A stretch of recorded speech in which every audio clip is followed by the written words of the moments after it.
Hey guys, and welcome to this week's episode of The Final Score. I'm your host, Harrington Gardner, alongside Nazim Tremel Wells, Justin Norris, and Roger McLean. I want to thank you guys for watching, and let's get started with our first topic. As the season closes, we're going to look at awards throughout the season, most improved MVP, Rookie of the Year, and much more. But guys, I want to hear your opinion on the most improved player award, and who do you guys think is deserving of this award? Well, my first pick would obviously be, if he wasn't in the MVP race, it would be the Greek Freak. But outside of that race, I would have D'Angelo Russell from the Brooklyn Nets. Okay. I mean, he's posting a high in both points and assists. And at the same time, he's leading this Brooklyn Nets team to the playoffs. First time All-Star, all those good things happening for them. But without him, they're a lot. In my opinion, they're a lottery team. But this is D'Angelo Russell. What else can I say? Much improvement after being scrutinized. I'd have to go with Pascal Siakam. He's averaging 17 points, 7 rebounds a game on the second best team in the East. And, I think he's their most versatile defender. And he added a three-point shot, from last year to this year. So I think he's made the most improvement. Justin. Right. I'm going to just tell you this. D-Lo is the most improved player of the year, okay? All right. Let me tell you why. Like you said, Nazim, who would have thought the Nets would be in the playoffs after last season? I didn't think so. Yeah, nobody. I didn't think it was going to They're happen at all. terrible. Okay, remind you, D-Lo was an all-star this season. He wasn't one last season, okay? Let me read some stats for you. 16 points, 5 assists last season. Not trash, average. 21 points and 7 assists this season. Okay? All right. The guy I'm picking, not only did his stats improve more, but his team is better. Okay. So I'm going with He has a better Siakam. team. You just proving my point. D-Lo this don't is have a better team, This is most improved play. This has nothing to do. but he brought that team to the Doesn't. playoffs, and he was an all-star. Okay. I'm still going with Siakam. You know what? Put your money where your mouth is. $5 You're right getting now. real bold right now. $5 right now. There you go.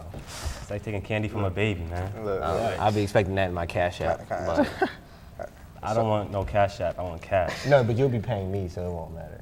But anyway, wow. back to you now. But Back to you. All right. going off of Rod's point, I would have to side on his side because Siakam has the better team. Without his production, this team is still a playoff team. They still have Kyle Lowry, they still have a Kawhi Leonard, Kawhi he's sitting out back-to-backs, and Lowry's missing games too. He was their most reliable player. they're still getting a Marc Gasol. It doesn't At the trade deadline? at the trade deadline, but still, if anything, they're getting maybe even more back because they know they have nothing to lose at that point. But this team is still a playoff bound team without Siakam. That team without D'Angelo Russell is not a playoff bound team. You're right. They might sell tickets, but they're because the they're in bottom- Brooklyn, but they're not a playoff team. the at all. bottom of the Selling East, tickets the like bottom that, of the East isn't that good. They're not they the won bottom. They're in the sixth seed. 60. What are they, 500? What, are they playing 500 ball? Listen, Are they that good? D'Lo's gonna be most improved, and don't be surprised if the Brooklyn Nets do some damage in the playoffs. I'm think- actually Don't be not surprised. I surprised. actually agree with Rod on No, that. I think the Brooklyn Alright. Nets can do some damage. Well, Nobody in the East wants to see them. I think Pascal Siakam has improved in all areas of his game. He's been reliable for this Toronto Raptors team. But I just think that, for D'Angelo Russell, this guy, he's really improved since last season. And this whole thing kind of reminds me of when he was on the Lakers and he struggled, from a playing aspect and as a teammate. I've seen D'Angelo Russell really improve as a leader for this team and, on the court. You talk about 21 points for this team in terms of scoring. I think that D'Angelo Russell is helping this Brooklyn Nets team improve and make that step into the postseason. And without him, this Brooklyn Nets team isn't doing anything. So I really am leaning towards D'Angelo Russell for the Most Improved Player of the Year award. But I want to hear you guys' thoughts on the Rookie of the Year. You know, you got Trae Young for your Atlanta Hawks, and you got Luka Doncic for the Dallas Mavericks. So who are you guys looking for in terms of Rookie of the Year? I know Trey started off slow, but when he picked it up after the All-Star break, how can he not be Rookie of the Year? Tell me. I mean, he didn't play as good as Luka did the whole season. Yeah, I so, mean, that's it's kinda my that point right there. simple. But I mean, I like Trae Young. You know, I mean, he's on my Atlanta Hawks. But I definitely think Luka's gonna win Rookie of the Year. I mean, 21 points, 6, 7 rebounds, 5 assists a game. I mean, he's putting up like all-star level numbers as a rookie. Nah, I And like he's Trae been playing Young. more consistently throughout the whole year. I like Trae Young. I think he's really done he's done really well since the second half of the season, and we saw the impact games he's been having, game winners and stuff like that. But if you're talking about the whole entire season, I'm going with Luka. He's been the most consistent player. He's been the best player on his team for this Dallas They Mavericks have team. nobody on that team. I mean, yeah, that is true. Both of them have been the I best was players thinking on their team. Neither one of them for- has much around him. That's why. That's why they are where they are. I mean, they're the top picks. I mean, they got to get somebody Both first. of them I have mean, been pretty good players for their team and have Yeah. been carrying. But I mean, if you look I think at it's a good Luka, trade for both Luka has sides. been dominant for this Dallas Mavericks unit. Trae Young has been really good. But I mean, if you look at the whole entire season, Trae Young did struggle at the beginning of the year, Right. and you know that better than anybody. But I'm going with Luka Doncic because of how dominant he was, and he was giving other veterans problems since the beginning of the season up to now. So I'm going with Luka. right. I guess it's just gonna be 3-1, all of us versus Rod. But When now, I like, prove y'all wrong, don't say nothing. look, okay, until then. No, Luka is he's the Rookie of the Year. I mean, what can the kid not do? And on top of that, he's young. He's young. I think he just turned 20. And I mean, besides that, I mean, Trey also struggled. I think most of his struggles came from his frame. Yes, he's a smaller guard. Kind of had to learn how to, what moves and, sharpen everything up so that, his game could translate to the next level, because that size and speed and, athleticism, you don't see that at any other level but the NBA. And Luka, he's been doing this pro thing for a while, so, it takes nothing for one fallen out NBA star to go overseas and go play in Slovenia and, all those other places. But, yeah, Luka's just, come on, man. Like, he's over there giving James Harden the same step back that James Harden gives out, and he's out there dunking on people and dishing the ball off, and he's just doing it all from year one. Not even on. He's been on the scouting report, but he does this for real. And both of these guys are really playing, and they both have a case to win the Rookie of the Year award. But some other guys that have a case to win the MVP award, Giannis Antetokounmpo and James Harden, they both have had outstanding seasons. But who do you guys think is going to win the MVP award? The Greek Freak or James Harden? I got to go with the Greek Freak. I mean, he's averaging 27 points, 12 rebounds, and 6 assists a game. I mean, first of all, what position does he even play? I mean, he plays all 5 positions on offense and defense. He's a legitimate contender to win Defensive Player of the Year as well as MVP, and he's the best player on the team with the best record in the NBA. What more needs to be said? No, he's definitely a dominant force. He's definitely a dominant player for this team. And you said it, the best player on the best team in the NBA. And without this team, I don't know where the Bucks stand. I'm pretty sure they're a decent team, but they're not the dominant they're not a force that finals they are. contender. They're not a finals contender. No. I still don't have the Bucks being a finals contender. They're not a contender. I don't have them being a They have the contender. best record in the NBA, and they're not a contender. I don't have them being a contender. They're definitely a contender. You They're not a win. contender. They're definitely a I don't. contender. Look, I guess that's They're my hot take. They have the I best don't- record. I don't have them The best record winning. in the NBA. Yes, but still. They have the when best it's player. playoffs- They have the best player in the conference. But we said this about Toronto. They never the had the years best before. player in the conference, though.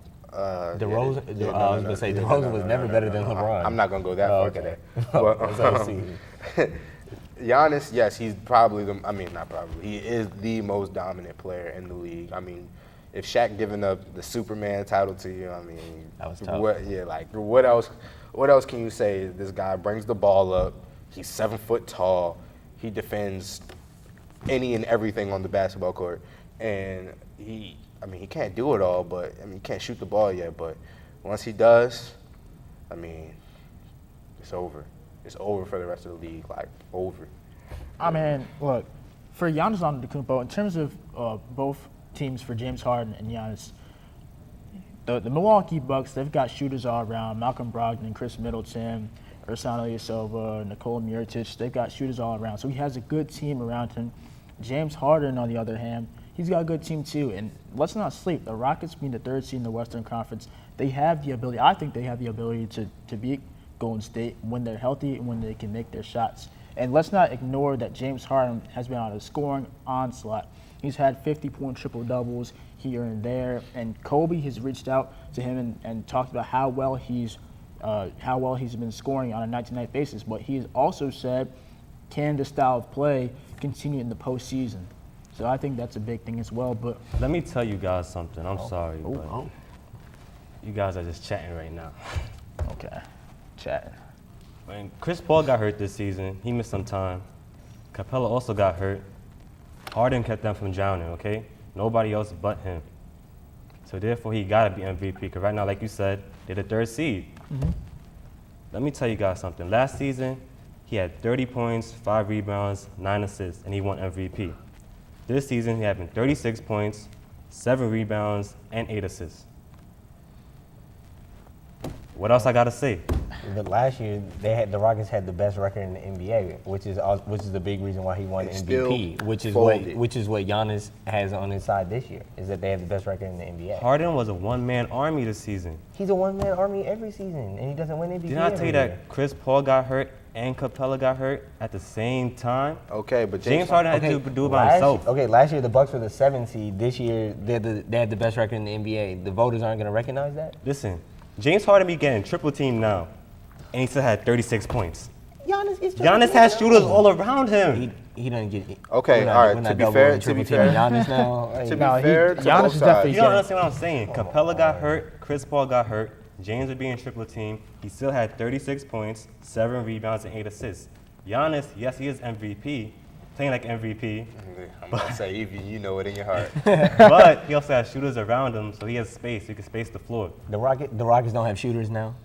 I don't gonna think they act- have as good as compared to Milwaukee. But with that Mike D'Antoni offense, that's their whole offense is running gun. The only person they lost from last year was Trevor Ariza, which hurt them. That hurt them entirely. He was the best but defender. He was, and who else did they lose? Luke and Bottom Ryan Anderson. I mean, Right, they weren't Anderson, using- he wasn't he wasn't playable. playing. Yeah, he but wasn't they playable. They were, weren't using him at that Yeah. point. But come on, Luke and Bottom he just got waived. So yeah. I I mean, think he's in China. I think. nah, I think he just got waived the other day. I mean, Relevant. he's definitely got a point with the Milwaukee Bucks having shooters around him to support Giannis, because Giannis is not good of an outside shooter. So that's why Mike Budenholzer's designed this offense where Giannis can drive in, and if that doesn't work, he can kick out to his shooters. But I see where you're coming from with James Harden. You know, when Clint Capella and Chris Paul have been out, you know, James Harden really had to take it up a notch, and he's still taking it up a notch with how he's been scoring, which is why I think James Harden's the MVP. Also, one more thing. Giannis had an all-star in Chris Middleton. He was an all-star. He made him an all-star. Doesn't matter. He was still an all-star. He made him James an didn't have an all-star. all-star this season. Wait, how do you make him an all-star? Because I just think that, you know, when you're an all-star, there's something that you're doing with yourself to the point where you've been qualified to be an all-star. So Chris Middleton, I have Chris Middleton. He's a good player, great player. Absolutely, Okay, when healthy, is Chris Paul better than Chris Middleton? of course. Yes, It's not- exactly. So When but last time Chris Paul been healthy? He got hurt this season again. I mean, You just proving my point. oh, let me finish. Chris Middleton can shoot the ball, and also is a big guard, can post up and still shoot the ball over you. He can score a plethora of ways. Doesn't put the ball on the floor. He can. Exceptionally, but he can do it enough to score and be a threat. When your main skill is shooting the ball and defending, kind of like a two-way player, when you have a dominant force such as Giannis coming through the lane, defenses are going to collapse. So therefore, you're going to excel. You're going to excel. It's almost like a I almost want to say it's not a Draymond or Tristan Thompson type of effect, kind of like how that, because they work hard to get theirs off the board, so it's not the same as shooting. But the superstar who they have on their team, their game caters to their game. They play off of each other. And you do very well at it, and you play your game, and you stay true to your game. Of course, you're going to produce, and I think that's where you take Giannis off of that team. Chris Middleton is an all-star this year. I agree with that. I mean, yeah, I see what you're saying, but there are got a certain parts of question the for you. game that caters to certain players, but that doesn't mean that Chris Middleton himself. I mean, yeah, he's gonna be a pretty good player. And he was one of the last guys in. He was like a coach's like, hey yo, like this is my guy. Throw him in there. Like, Yeah. no disrespect. All right, so is Klay Thompson an all-star? Yes. Yes. So therefore, Chris Middleton is an all-star. Yes. Okay. Thank you for wait, proving my Is point. Klay Thompson not better than What are you trying to Middleton? But say? you saying that Klay's a two-way, just like Chris Middleton. Yes. And Klay don't always put it on the floor. Same Yes. thing as Chris Middleton, right? Yes. So therefore, if Klay's an all-star, Chris Middleton's an all-star. Klay can score 60 points on What? 10 dribbles, though. Thank you, bro. Okay, Klay but at the is same time, definitely better But than I'm but Klay at the same Thompson. time, let's be all the way honest. Without playmakers such as Steph and KD, is that team still being successful? Clay's Oh, probably. the team success. Oh, yeah, oh, yeah. Exactly. Okay, I see I mean, what I- Clay, yes, they are. everybody's gonna be like, oh, Clay can shoot the The ball. Warriors are successful without Steph and KD. I'm talking about Klay is the glue to that team. He Well, plays. are the he Warriors plays a successful role. without Are Steph the and Warriors KD? successful without Steph and Oh, KD? no. Oh, okay. Exactly. I was make sure I was about worried. that. Do you think I Klay was Thompson worried. goes off for those 60-point games without Steph and KD on the floor? He could. Klay is probably one of the best shooters of all time. Yes, That's of why course. I'm Yeah. trying to So figure out therefore, why he you can get a compare bucket Chris Middleton whenever to he him. wants. But, But I don't know. I don't. Klay Thompson and Chris Middleton are just two They're not the two same. different. All It's I'm not the saying same. is, They're not the going back to the normal take, Giannis had an all-star, James Harden didn't, and look at James Harden's stats. They gotten better. this man has An an all-star all-time- caliber player. This man has Chris an Paul. all-time great on his team. Chris Paul was played hurt this season though, season. but he still played some games. No, you understand. Chris Paul and Clint Capella was out at the same time. Okay. The Rockets at the bottom of the West, and now look, they're in the third seed because of James Harden. They were at the bottom of the West even when those guys were there. Let's not forget that. And look, they got hurt, and James took over, and now they're third seed. And now they on cruise You just control. proving my point. I'm going with the guy who's the best player on the team with the best record. And man. big good I'm all going year. with James Harden. I mean, I don't like the disrespect on Chris Paul, but it is what it is. All right, you guys, we want to thank you for watching this week's episode of The Final Score, and let us know what you guys think. Leave some comments below, and we'll see you guys next time.